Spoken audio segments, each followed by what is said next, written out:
Hello friends, मैं हूँ गौरव और आज के आधुनिक युग में दुनिया भर में बहुत सारी चीजें हैं, कुछ अच्छी और कुछ बुरी। अच्छी चीजें अक्सर आपको सतह पर देखने मिल जाती है और ज्यादा से ज्यादा लोग इससे जुड़ना चाहते हैं क्योंकि ऐसे ही हमारा समाज बना है। पर कुछ चीजें हैं जो यही समाज को नष्ट करने की काबिलियत रखती है और इसीलिए इसे दुनिया से छुपा के रखा गया है। इनफैक्ट मैं तो ये भी कहूंगा कि इन चीजों के बारे में न जानना भी एक तरह से सही है क्योंकि नेगेटिविटी आपके दिमाग में नहीं आएगी।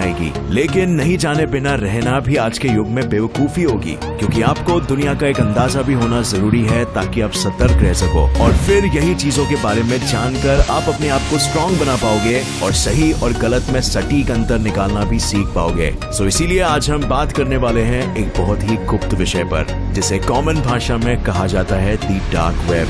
अब फ्रेंड्स, मैक्सिमम लोग जब इंटरनेट के बारे में सोचते हैं तो उन्हें लगता है कि इंटरनेट में सिर्फ अपने डे टू डे काम जैसे कि वीडियोस देखना, न्यूज चेक करना, online bookings, social media use करना, बस यही होता है। बट ये तो बस वही दुनिया है जो आप सतह पर देखते हो। इसकी गहराई में भी एक बहुत ही अलग इंटरनेट की दुनिया है जो टेररिस्ट, क्रिमिनल्स, मानसिक रोगी, विनाश चाहने वाले लोग, टॉप सीक्रेट जासूस, हाई सिक्योरिटी वाले लोग एटसेट्रा हर दिन एक्सेस करते हैं। लेकिन आप और मैं चाह के भी उन्हें कभी ट्रैक नहीं कर सकते।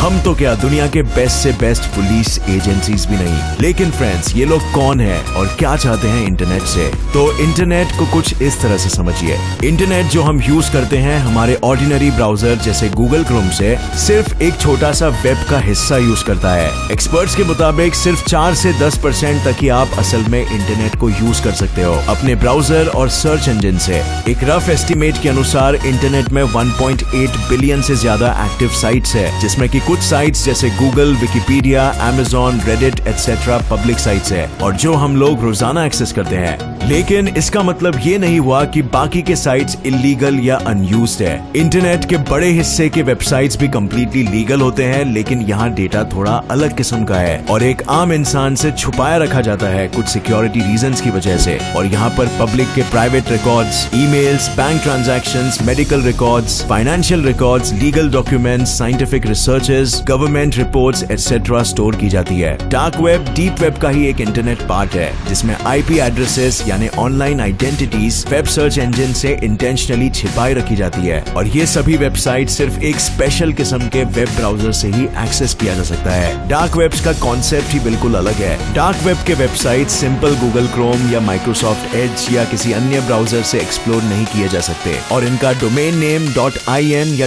.com के बजाय .onion से एंड होता है। अब ऑनियन यानी प्याज ऐसा नाम क्यों दिया गया, इसके पीछे एक बहुत ही इंटरेस्टिंग स्टोरी है जो कुछ ही देर में हम जानने वाले हैं। तो जिस तरह से हम Amazon, फ्लिपकार्ट, स्नैपडील से बुक्स, क्लोथ्स एटसेट्रा ऑनलाइन मंगाते हैं उसी तरह terrorist, drug smugglers, illegal animal parts, fake currencies, fake passport dealers, बच्चों के साथ गलत काम करने वाले मानसिक रोगी, credit card hackers, anti nationals etcetera dark web से इलीगल और खुफिया ट्रांजैक्शंस करते हैं क्योंकि उन्हें कंप्लीट प्राइवेसी और सीक्रेसी मिल जाती है। लेकिन अब ये सवाल आना जायज है कि अगर ये इतनी खतरनाक चीज है तो इसे क्रिएट किसने किया और इसे बंद क्यों नहीं कर देते?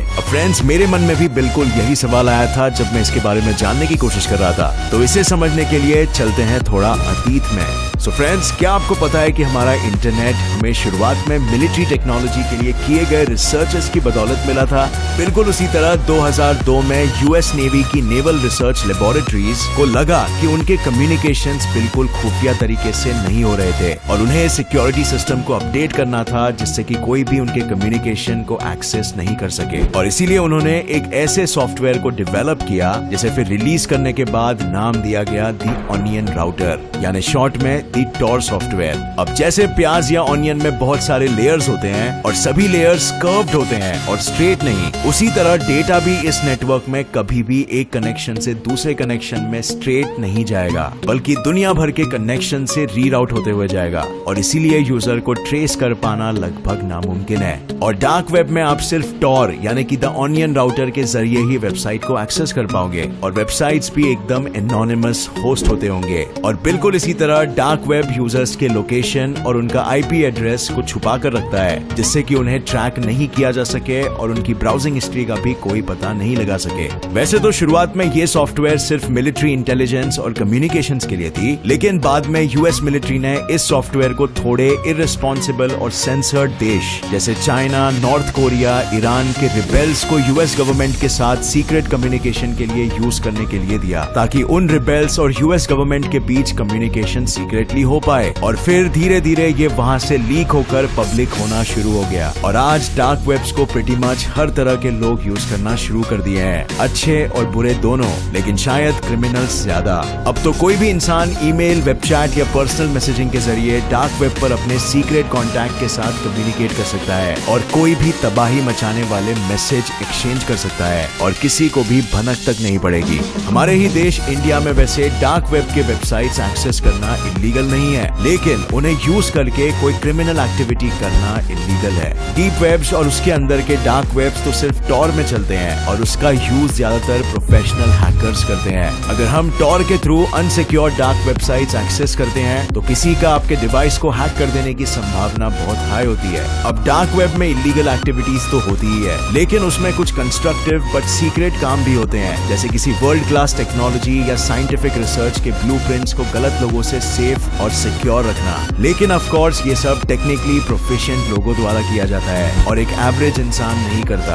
अब फ्रेंड्स, पर्सनली अगर आप मेरी बात मानो तो मैं आपको डार्क वेब से दूर रहने को कहूंगा, क्योंकि अगर आपको नहीं पता कि क्या कर रहे हो तो ये आपकी जिंदगी में बहुत सारी अनइनवाइटेड मुसीबत को दस्तक दे सकता है। अगर कोई इंसान टॉर ब्राउजर डाउनलोड भी कर ले, जो कि फ्री सॉफ्टवेयर है, तो भी उसके बाद उसे पता नहीं चलेगा कि अब जाना कहाँ है। टॉर के वेबसाइट गूगल या यूट्यूब की तरह नहीं होते कि बस टाइप कर दिया और आप पहुंच जाओगे। आपको पहले वेबसाइट के नाम पता करने पड़ेंगे जो काफी कॉम्प्लिकेटेड और सीक्रेटिव होते हैं, या फिर आपको बहुत से हिडन चीजों के अनलिमिटेड लिंक्स मिलेंगे जो वैसे तो एक्टिव ऑनियन वेबसाइट्स होंगे, लेकिन आपको पता नहीं चलेगा और वो आपको किसी इलीगल साइट तक पहुंचा देंगे। तो सिंपल बात ये है कि डार्क वेब्स को मेरे ओपिनियन में अवॉइड करना चाहिए और एक नॉर्मल यूजर अपनी सुविधा के लिए VPN यानी वर्चुअल प्राइवेट नेटवर्क का इस्तेमाल कर सकता है, जिससे वो अपने नॉर्मल क्रोम ब्राउजर को भी और सिक्योर बना सकता है। लेकिन फ्रेंड्स, दुनिया में अगर टेक्नोलॉजी का सदुपयोग हो रहा है तो उसका मिसयूज होना भी बिल्कुल नॉर्मल है, लेकिन आपको इसे एज अ रियलिटी एक्सेप्ट करना है और इन चीजों से दूर रहना है। डार्क वेब के बहुत सारे भयानक किस्से आपने मे बी ऑनलाइन सुने भी होंगे, लेकिन उनसे डरिए मत, क्योंकि बहुत सारे अर्बन लेजेंड्स यानी मन घड़त कहानियां भी होती है। बट ओवरऑल अपने आप से सिर्फ एक सवाल पूछिए कि अगर आपको सेफ एंड सिक्योर रहना है और नेगेटिविटी से दूर, तो नेगेटिविटी को अट्रैक्ट करना अपनी लाइफ में क्या आपको पॉजिटिव रख पाएगा?